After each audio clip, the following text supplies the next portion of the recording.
Page number 18, continued. Chaucer is a liberal comedian. Chaucer's genius, like Shakespeare's, is to depict the various types of humorous characters. His earlier characters may be personifications or allegorical figures, but the characters of the prologue are all lively and with a deft touch. Chaucer particularly draws out the humorous traits of Prioress, the monk, the wife of Bath, the Franklin, and the doctors of physic. He takes pleasure in pinpointing the humorous traits of his characters, as Lowell says, long before Balzac, Chaucer conceived and exhibited the human comedy. Chaucer reveals his characters by their colours, dresses, and appearances. Thus, the knight's besmottered habergeon is an indication of his activity, and the shipman's sunburnt skin of his seafaring life. Sometimes this character is revealed to us through the thoughts and actions of the men and women. The gentility of the knight is revealed by his soothing words to other pilgrims. The railing of the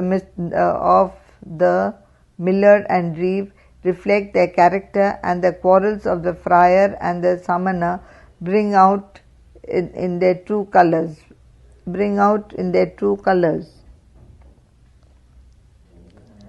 There is an open air atmosphere about his characters. His people are always on the move. Never do they become shadowy or lifeless. They shout and swear and laugh and weep, interrupt the storyteller, pass compliments, and in general behave themselves as we might expect them to be in the dramatic circumstances of the narrative. Chaucer's characters are not like Ben Jonson's humours. They are dynamic and not static. They grow and develop in the course of the tales like real living human beings.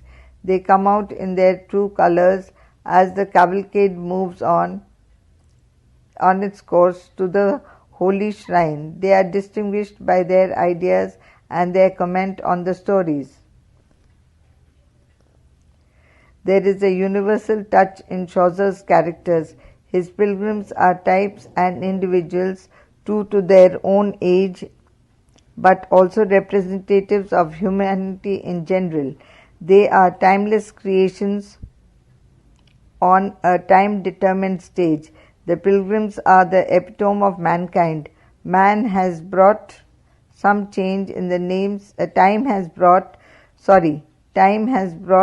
some change in the names or titles of the characters, but the characters themselves are forever remain unaltered. These figures are true to all generations. Their traits are universal. The lineaments, lineaments, lineaments, as Blake put it, of universal human life beyond which nature never steps. They are all with us today, though some of them have changed their names. The knight now commands a line regiment. The squire is in the guards. The shipman was a rum runner while prohibition lasted and is active now in the black market. The friar is a jolly sporting publican. The pardoner vends quack medicines or holds scenes, and the prioress is the headmistress of a fashionable girls' school. Some of them have reappeared in later literature. The poor Pearson was reincarnated as the vicar of Wakefield, the knight in Colonel Newcome, and the monk in Archdeacon Grantley. End of page number 18. Now page number 19. Chaucer as a narrative poet. Chaucer is rightly regarded as the supreme narrative poet of his country, and his Canterbury Tales is a standing monument of his genius as a narrator in verse. Other writers have greater monuments, but nobody has Chaucer's excellence of narration in verse. Chaucer is one of the world's 3 or 4 storytellers, says Lowell. He further says, Chaucer is known to everybody as the prince of storytellers, as incomparably the greatest of our narrative poets. Indeed, if we disregard the epic, which stands in a class by itself, do not see why we should not hesitate to call him the greatest of all narrative poets whatsoever, making no reservation of era or of language. Chaucer was inspired in his art of narration by example of the Middle Ages, wherein storytelling was an art, and a true poet was regarded to be a storyteller or a trouvere, Trouvere, trouvere. In the good old days, it was believed that a perfect story should be full of action and should have truth as its basis. It should be an artistic work with unity running through the various threads of the story. Chaucer had before him the noble conception of a story, and he had the guidance of Boccaccio's Decameron in his venture as teller of tales in the Canterbury Tales. Chaucer knew that the Decameron was not a perfect work, since there was practically no movement and variety in the action of the stories, and they were mostly mechanical and monotonous in character. Chaucer set about his task with an advantage, for all that he had all that be bad to do was to avoid, for all that he had to do was to avoid the pitfalls of Boccaccio and strike new lines in storytelling by basing his stories on a straightforward and direct course with minimum of description and moralizing, so that readers' attention could be caught in the narration of the tale.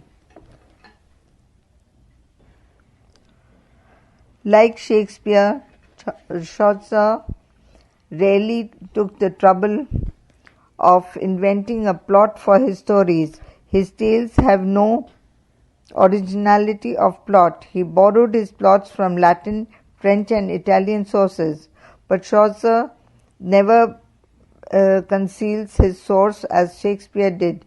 He borrowed his plot, but the style was his own. By the alembic of his genius, he changed the dress into gold. He poured wine in new bottle, but the bottle was his own. In this sense, both R.K. Root and G.R. Chesterton regard Chaucer as an original poet. Chaucer had originally planned to narrate a number of tales, but all that he was left behind are 24 tales differing in character, like the characters who narrate them. These tales can be divided according to their subject matter. Of the 24 tales, some are romantic tales, some are fabliaux, fabliaux,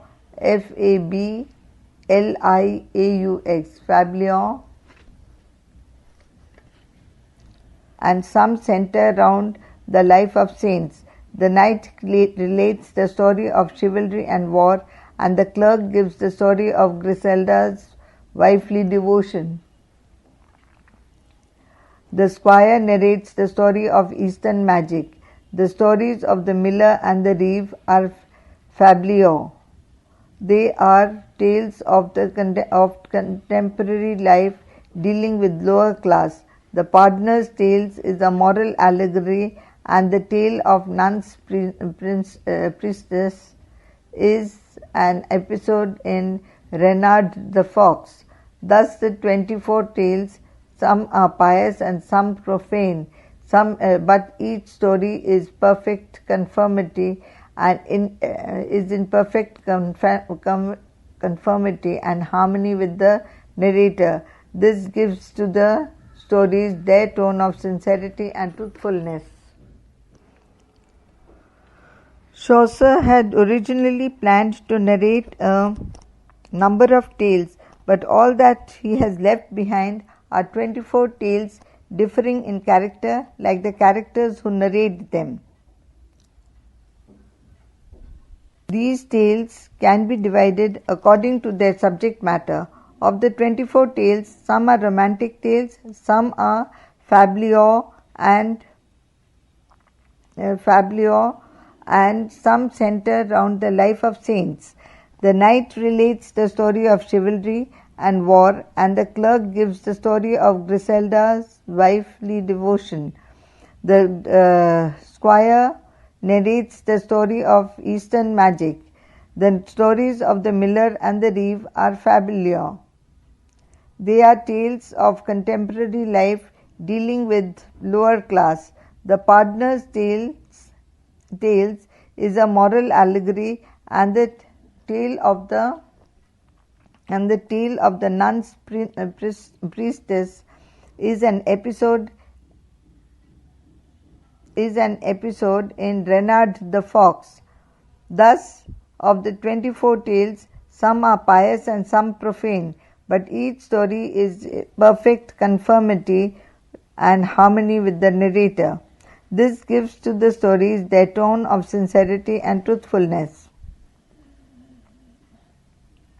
All these tales of Chaucer cannot claim to have any originality. They have been borrowed from various sources, but they are presented in such an artistic manner that they appear to be original pieces of narration. No one, for instance, could deny that the pardoner's tale is not that of Chaucer, though it is of Eastern origin and has been told many, many times. All the tales of Chaucer have movement and variety. The story moves ahead uninterruptedly, and there is a constant progress in the narration. The movement of the story goes on unabated. The action of the story is not the same. It varies according to the nature of the story. Each story is artistically narrated that it gives rise to the sequence of fresh tales. The wife of Bath's views about marriage furnish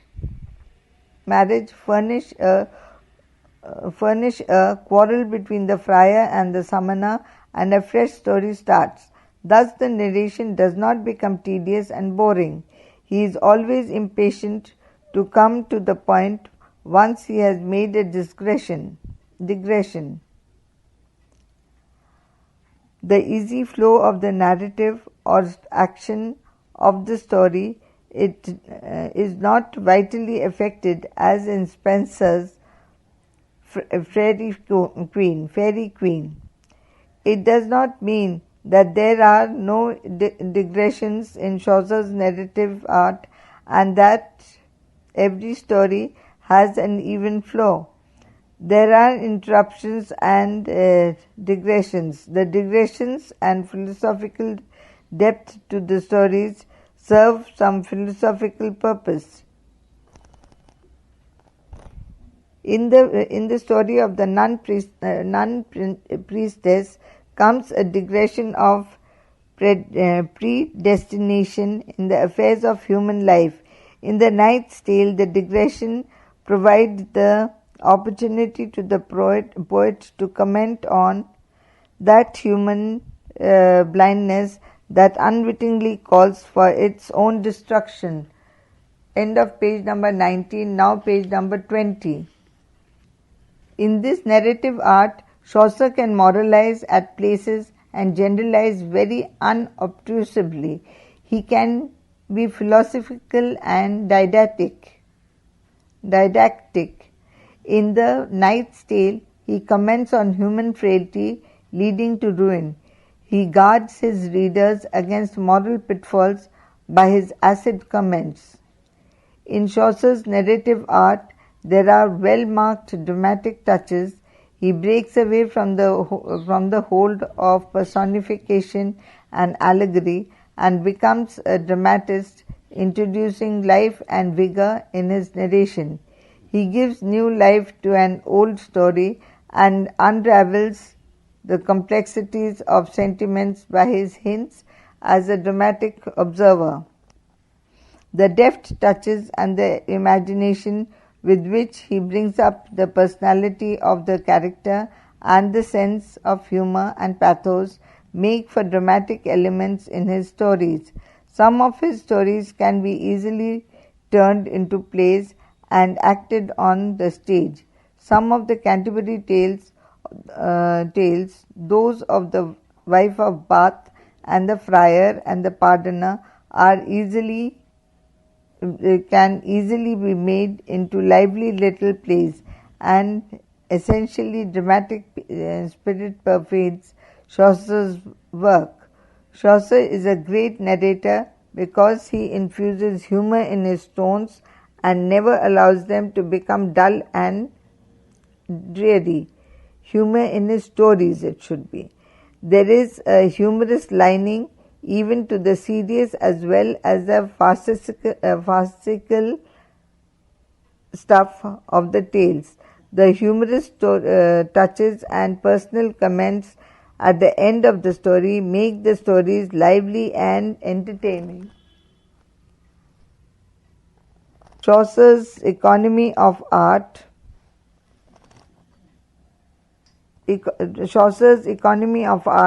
in narration is seen in the straightforward openings of his tales and in concluding them with an appropriate prayer. Chaucer's Whilom, Whylom, is like once upon a time so very well familiar to storytelling. The style is appropriate to each story. It is sometimes grave and dignified, sometimes racy and colloquial, sometimes poetic, sometimes decorative, and the climax is carefully worked up. It is usually the style is appropriate to each story. It is sometimes grave and dignified, sometimes racy and colloquial, sometimes poetic, sometimes decorative, and the climax is carefully worked up. It is generally the language of prose rhymed. Whatever value this is in his narrative as poetry, however, rests on the versification and diction. If these are too regular, wooden or conventional, the result will be a failure. The nicest tact arising from a delicate ear and a sensitive feeling for words given Chaucer's work in his own particular stamp, just as the work of every considerable poet is signed by his power to control these things. Now, in narrative poetry, a constant variation with the tempo that has to be combined with an easy and broken movement. Even one of the greatest difficulties of the greatest English narrative poems, The Fairy Queen, arises from the continuous series of momentary bleaks which come at the end of each stanza with the Alexandrine. The style is appropriate to each story. It is sometimes grave and dignified, sometimes racy and colloquial, sometimes poetic, sometimes decorative, and the climax is carefully worked up. It is generally the language of prose rhymed. Whatever value there is, nay, whatever value these is in his there is in his narrative as poetry, however, rests on the versification and diction. If these are too popular, wooden or conventional, the result will be a failure. The nicest tact, arising from a delicate ear and a sensitive feeling for words, given Chaucer's work to Chaucer's work its own particular stamp, just as the work of every considerable poet is signed by his power to control these things. Now, in narrative poetry, a constant variation of the tempo has been combined with an easy, unbroken movement. One of the greatest difficulties of the greatest of English narrative poets, the Fairy Queen, arises from the continuous series of momentary breaks. And now in narrative poetry, a constant variation of the tempo has to be combined with an easy, unbroken movement. One of the greatest difficulties of the greatest of English narrative poems, The Fairy Queen, arises from the continuous series of momentary breaks which come at the end of each stanza with the Alexandrine. Chaucer avoids this both in his 7-line stanza Rhyme Royal and still more in his decasyllabic couplets, for he keeps his verse on the move, save for moments when the needs of his story require a pause to be made. More important perhaps is his skill in the use of non-emphatic words and phrases when he wants to bury his story along or give it light. Sometimes his conservative usage of the final E for many words has a great help here, as it gave him many extra syllables for filling out his verse without adding very much to the weight of the line, as for example in one deemed in I deem that higher hurt was full of, where the final E of deem and hurt just sounded but add nothing to the line's emphasis on the weight. In short, Chaucer was a conscious artist with clear sense of effects he wished to produce and how best he could produce it. The more we investigate Chaucer's work, the more clearly this establishes itself. E. Albert has found certain shortcomings and faults in Chaucer's narrative skill. His words are worth quoting. As a storyteller, Chaucer employs somewhat tortuous methods, but his narrative possesses a curious stealthy speed. His stories, viewed strictly as stories, have most of the weaknesses of his generation: a fondness for long speeches, for pedantic digressions on such subjects as dreams and ethical problems, and for long explanations when none are necessary. Troilus and Cressida, heavy with long speeches, is an example of his prolixity, and the Knight's Tales are of baffling complexity and overabundant in detail. reveals his haphazard and dawdling methods, yet both contain many admirable narrative passages. But when he rises above the weakness common to the time, he is terse, direct, and vivacious. End of page 20. Now page 21. Chaucer's humor. Chaucer was a born humorist. He was the master of humor and irony. He was the first true humorist in English literature, and it is by honor that Chaucer has won a permanent place in the hearts of readers. Mansfield calls him a great Renaissance gentleman, mocking the Middle Ages. Humor was the stuff and substance of his entire mental constitution and the essence of his art. He did not seem to have consciously worked all its implications or realized its philosophy, but imperceptibly it exercised a hold on his life and art. His inmost self was saturated with it.